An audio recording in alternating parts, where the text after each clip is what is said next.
आज कला के क्षेत्र में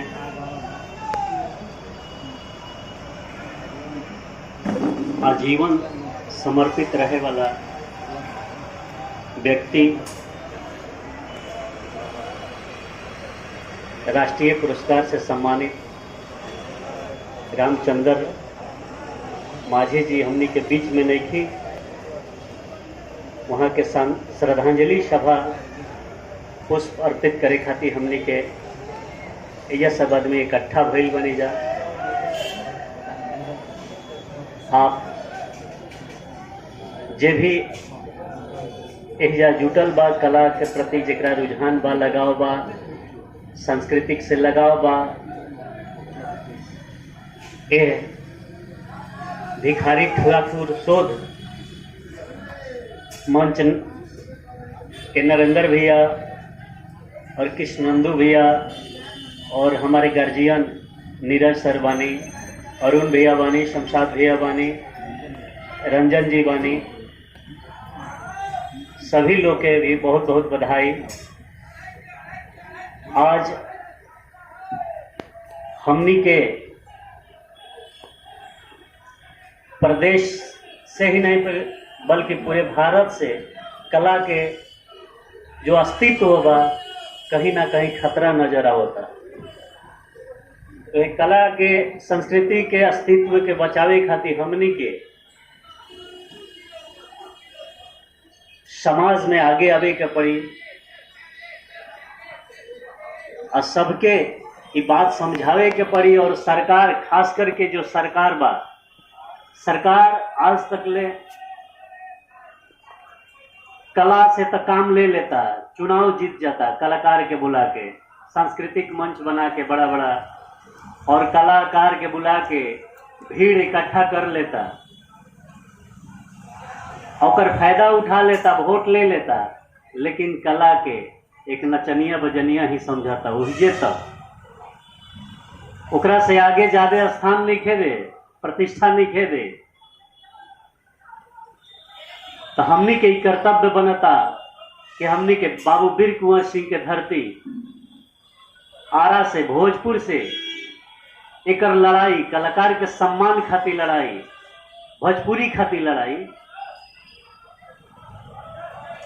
लड़ल। आज एगो नया दौर चल रहा बा, आजकल के संगीत जो चल रहा बा।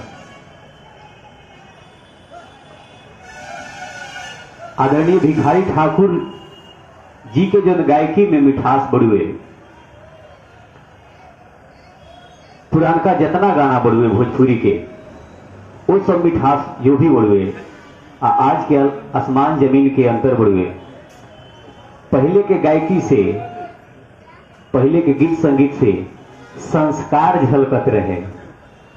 आज के गीत सुनो तो कुछ संस्कारी हो जाए, कुछ संस्कार झलकता। तो बहुत ज्यादा समय ना लेते हुए, हालांकि कुछ इंस्ट्रूमेंट भी नहीं थे, म्यूजिशियन भी नहीं थे, भाग दौड़ की जिंदगी में इतना लोग व्यस्त बा इन्हें उन्हें, तो ऐसा चाहम सब लोग ध्यान आकर्षित हो जाए। पिछले बार जना घड़ी बाढ़ आई रहे, वो घड़ी हम गीत गईले रही, कैसेट में गईले रही, बड़ी लोग पसंद कैलस। कुछ रंगमंच से जुड़ल मित्र साथी लोग जे पिरौटा टीचर ट्रेनिंग कॉलेज में कार्यक्रम होते रहे, वही में गीत दिल रहे लोग गावे के हमरा मिलल, बहुत आनंद आई। और गीत गईनी अचानक के 2 लाइन तो सब के सुना दी। आदरणीय भिखारी ठाकुर जी के गीत, बाढ़ पे गीत।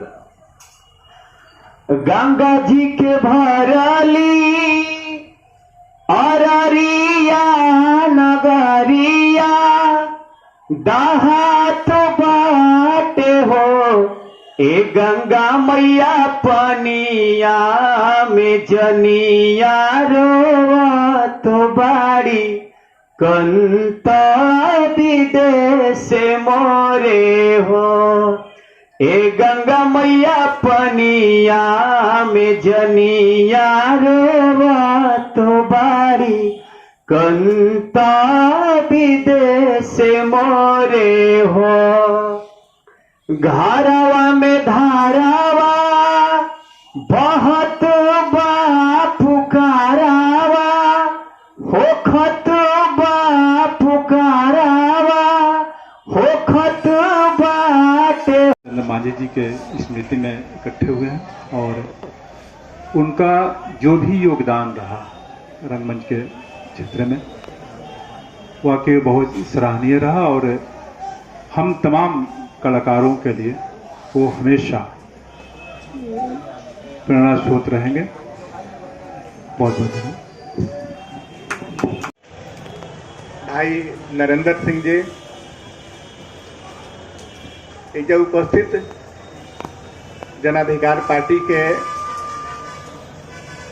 बिहार प्रदेश में नव गठित जो सांस्कृतिक प्रकोष्ठ बा ओकर अध्यक्ष, बड़हरा विधानसभा क्षेत्र के लोकप्रिय जननेता हमनी के छोट भाई रघुपति यादव जी,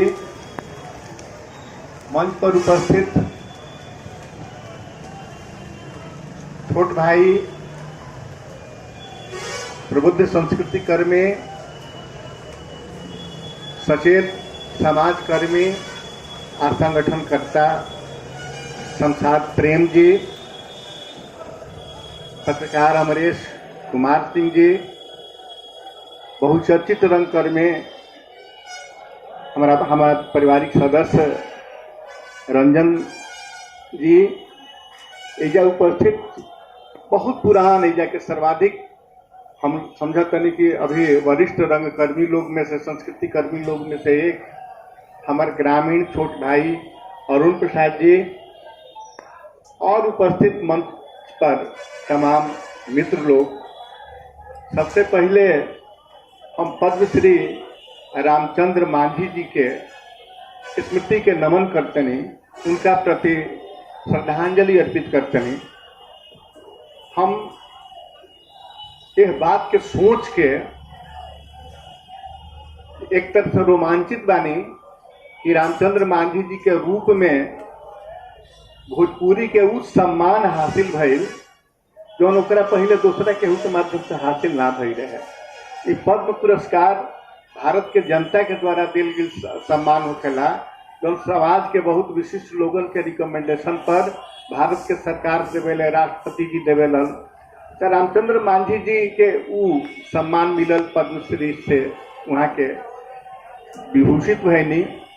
तो ये अपना आप में देखे खातिर पद्मश्री पुरस्कारन के देशव्यापी जो सूची देखब तो काफी लंबा सूची रहेला, लेकिन भोजपुरी क्षेत्र के लोगन के या वो विशेष रूप से संस्कृति कर्म से जुड़ल लोगन के नामन के क्रम में रुआ देखब तो ये बहुत बड़ा सम्मान खाली रामचंद्र मांझी जी के ही नहीं के, ये हमनी के पूरा भौगोलिक प्रक्षेत्र के भोजपुरी बोलने वाला लोगन के बा आये रूप में से हमनी के वहाँ के गौरवान्वित कैले रहनी है अपना जीवन काल में। नहीं थी 94 वर्ष के पूर्ण जीवन काल जी के वहाँ के हमनी के बीच से रुखसत भइल बानी, तो बहुत शोकाकुल होके के तो स्थिति नहीं थे। बहुत बड़ घर परिवार के जन बड़ बुजुर्ग होखेला ये सांस्कृतिक परिवार के हमनी खातिर शोक यह रूप में बा कि अब वहाँ के हमनी के बीच ना रहत। लेकिन खुशी यह बात के बा कि वहाँ के अपन प्रदेश जौन बाटे इतना भरपूर रूप में दे के जा रहल बानी हमनी के बीच कि उनकरा से प्रेरित होके आगे भोजपुरी के सांस्कृतिक आंदोलन बहुत ऊंचाई तक ले पहुंची। रामचंद्र मांझी जी के योगदान बा। हमरा के नरेंद्र भाई कहलन हाँ बोले खातिर हमनी हाँ तमाम परंपरागत सूचना स्रोत जौन बा ओकनी के छोड़ के जो नया तरह के बा ओकरा माध्यम से एकर विशेष संदर्भ ई भी बा कि हमरा लगता रघुपति जी एजा बहुत कम लोग होई, एजा तो शायद केहू नहीं खे। कृष्णेंदुओ हवन हमारे तो ढेरे छोट हवन जे भिखारी ठाकुर के अपना आंख से देखले बा, एजा तो उपस्थित लोगन में केहू नहीं थे। देखल गरीब बचपन में हाँ तो हमारे साथ कौन मित्र हमार तो ये देख हम भैया मीरगंज में होते रहे बालेश्वर सिंह हर एक साल आवत दशहरा में हम लिखले बने कुछ संत में तो 2 आदमी भैनी जा, लेकिन बहुत ज्यादा आदमी के खोज तो ना मिली। हमनी का लगभग 68 पार कर गई जा उम्र के हिसाब से। भिखारी ठाकुर जी के निधन 71 में भई रहे।